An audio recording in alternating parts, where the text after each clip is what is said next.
The leaves are starting to change and the weather is starting to cool off. So let's talk about underquilts. All right, so let's talk about underquilts for a minute. I, first of all, yes, this video, you would think I'd have a hammock and underquilt set up with it as I'm talking about them. I'll explain at the end of this video why I didn't.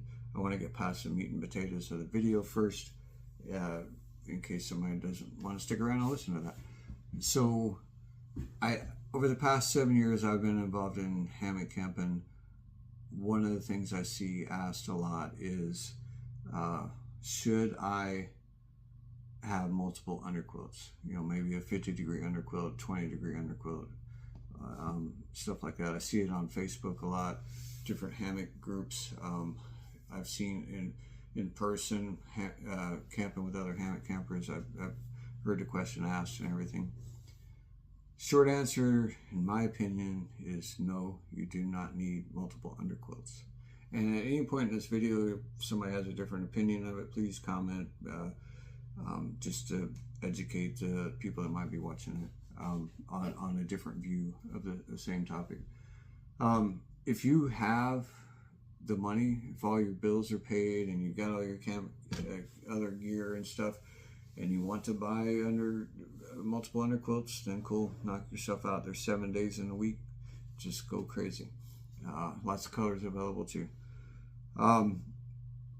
So I think the reason everybody says, well, if I don't have I'm just using these ratings as an example. If I don't have like a 50-degree rated and a 20-degree rated, and I go camping and it's in the 50s or 60s or 70s, and I got a 20-degree underquilt, then I'm going to get hot. So one way to look at this is the average household stays about 70 degrees more or less all year round, and you're sleeping on a thick mattress. I don't have a clue what the temperature rating would be on that if they temperature rated mattresses, but I imagine it'd be rated pretty cold.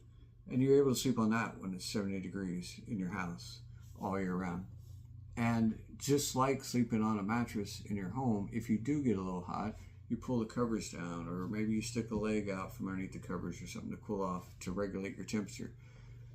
You can do the same thing in a hammock with an underquilt and top quilt, or a sleeping bag, whatever you want to use. One thing a lot of people talk about, and this works, is you could lower the suspension on the foot end and get some cool air in there, and it'll make it more comfortable if it's warm. And if it's really warm, you can lower the suspension on the head end and get that cool air on your back and your upper torso, and it'll really cool you off. That's an option, and that works. The one thing I don't like about that is, if that's the case in the middle of the night, you lower the suspension when you first go to bed. In the middle of the night, you start getting cold, and you need to tighten up the suspension and everything. Now you gotta get out of bed, you gotta, out of your hammock, and you gotta adjust that, and you gotta, it's not that big of a deal, but still it's interrupting your sleep. And also laying on a flat mattress versus having a quilt wrapped up around you, coming up around your sides. Yeah, that is definitely warmer than laying on your mattress. So they're not a completely fair comparison, but it's still the same thing. You can adjust the suspension. You can remove some of the quilt or whatever you got on, and adjust. So I think that's the biggest thing. You do not need multiple rated quilts. And another thing I've seen it on YouTube videos. I've seen people post about it on Facebook quite a bit, on different hammock camping things. And I've seen it one time in person where the person brought the wrong underquilt. And I'm sure it happens with the top quilts too, if you got multiple rated top quilts. And this discussion can kind of apply to multiple top quilts too. But they're going to go camping. It's in the 30s, and they thought they brought their 20-degree quilt, and they actually brought their 50-degree quilt. Even if they're different colors and all that kind of stuff, they just mess up, and or they think, yeah, last time I went camping it was in my bag, so I'll just throw some clothes in there, and they get out there and find out they got the wrong quilt. So now they're in a 50-degree rated underquilt. It's 30 degrees outside. They either, depends on the exact situation, they'll either cut their trip short and go back home, or they'll just lay out there all night and be cold and miserable. But either way, that's a disadvantage to having multiple quilts. Yeah, you could double check and all that stuff, and if you have multiple underquilts, double check every time you go out. Make sure you don't have the wrong one. So that's the biggest thing with the underquilts. No, you do not need. I started camping back in the 70s, and back then they had most of the ratings for sleeping bags. They didn't have quilts and stuff back then. Most of the ratings for sleeping bags were survival ratings. They weren't actually comfort ratings. So the advice everybody gave was get something rated 10 degrees colder than what you will ever plan on going camping. So over time, though, especially in the last 10 years, there's been a big push to standardize the rating system. And some of those ratings were just totally made up. There was no testing involved. They just said, oh yeah, buy this and $19 and you can have an underquilt rated for -30, you know. But the industry has standardized the ratings on air mattresses too, inflatable air mattresses. They're getting better with those ratings on them. So now most of the ratings, it's harder to find ratings that are not comfort ratings. So that makes it a little bit better. But I still go by the advice of the 10 degrees, because if I have a 20-degree bag and I think the temperature is going to be in the upper 20s or 30s or maybe mid 20s, and I'm out there, and then weather changes from the forecast is wrong, and now it's down to like 12 degrees. I want to kind of be prepared for that. So if I have a 20-degree rated sleeping bag, top quilt, underquilt, whatever, and that's what I can get away with, a 20-degree bag, because I don't like going camping below the 30s. I used to as a kid. It was my goal to see what the coldest temperature I could camp in and everything is, and I got it down really, really cold. I don't like that anymore. It's not fun. So I might go camping when it's in the 20s. Just depending on the situation, but for the most part, especially if I'm just going to go out by myself and everything, I got no desire to camp when it's below the 30s. So a 20-degree quilt works fine for me. If I go camping, it's 50 degrees, I'll just remove part of my top quilt, or I'll loosen the suspension. One thing I've done many times is, if it's warm at night when I go to bed, but I know at 3 o'clock in the morning the temperature is going to be a lot cooler, I'll set up my underquilt, pull it off to the side, just let it hang there, and then at night, as the temperatures drop and I start getting a little cool, I could just push it under and pull it back through and get it situated, and then go back to sleep. So that's something else you could do. But my opinion, I don't think there's no need. If you have the money and you want to do it, cool.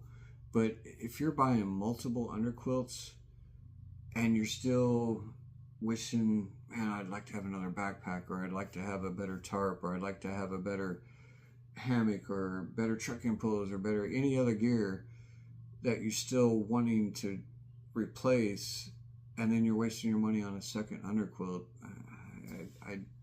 I think you'd be better off if all your gear was exactly the way you want it. You didn't have to spend another dime on any other gear. All your bills are paid, everything's good to go, and you want to buy a second one, cool. But just don't feel pressure to buy it, because you'll see that a lot. You'll see a lot of people say, oh, I've got a 50-degree bag, I've got a 20-degree bag, I've got, this. And so a lot of people think, okay, well, that's what I have to do if I'm going to do it. No, you don't. Just get, my opinion, something rated 10 degrees below the coldest temperature you ever want to camp in, and stick with that. That's the simple answer, and it's a whole lot cheaper. It will work just completely fine. So that's it. That's my opinion. Do you need multiple underquilts? No, you don't need them. If you can afford them and you want them, cool, get them. So that's the meat and potatoes of the video, and now why I didn't set up a hammock and underquilt for this video. So the reasons, a couple reasons. One of them is the underquilts that myself and my wife have are underquilts that I made, and they use the clue suspension. They don't have the typical suspension that other underquilts have, and I've made it so that they're adjustable, so I can loosen the head in or the foot in or whatever. The typical clue suspension, it just holds it tight no matter what you do, but I've adapted that. But so it would be kind of a distraction because it's a totally different suspension, and I couldn't show you adjusting the underquilt to let it hang to get some air underneath there, because that my underquilts adjust differently, and it just would have been confusing and, like I said, distracting. So that's one reason. Another reason is over the last couple of years, I've adapted to using inflatable mattresses instead of underquilts. I don't like, and it made it worse because I had synthetic stuff, so that the volume and the weight and everything was a whole lot worse than if it was all down. But even with down stuff, it's basically like carrying, if you have a top quilt and an underquilt, it's basically like carrying two sleeping bags almost. I mean, you're doubling the size and volume, more or less. One might be a few ounces different, but you're more or less doubling the size and volume. And I didn't like that. And with the underquilts, a whole lot smaller, lighter. I mean, the inflatable mattresses, a whole lot smaller, lighter, and took up less room inside my pack. And I tested them down, the inflatable mattresses. I tested them down to the mid-30s, and slept great, no problems, stayed nice and warm. I'm sure I could have went cooler. In the nights I was testing it, the coldest it ever got was the mid-30s. So that's what I know worked for me. So and one thing I've found, of course, the underquilt, it's a nice cozy thing that goes up all around you and keeps you all nice and warm, and you get all in there. It's not the same with an inflatable pad. And then you can end up rolling off of it and getting cold. One thing I found is if you only air it up about halfway, it stays in place a lot better, and it conforms more to the hammock, and it's more comfortable.